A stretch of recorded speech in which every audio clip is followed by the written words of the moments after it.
रही दासी। सुनो ये धनिया भिजबू तो सावन में धानी खासी।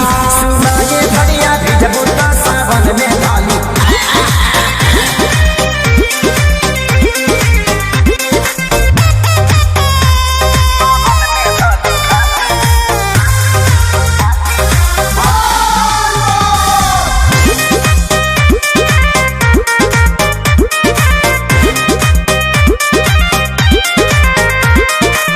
जाए खाती दे भरी ऐसे कर जनी जिद हो।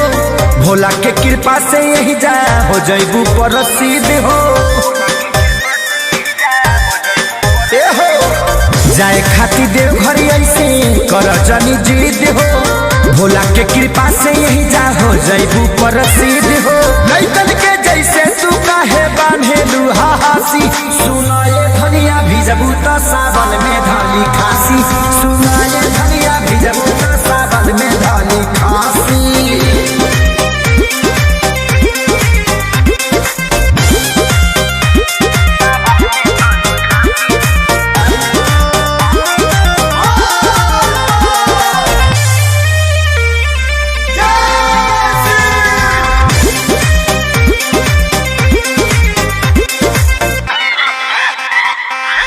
यादव मुकेश सोनू अपना बिहार के अरे जा रहेली यही से संहार के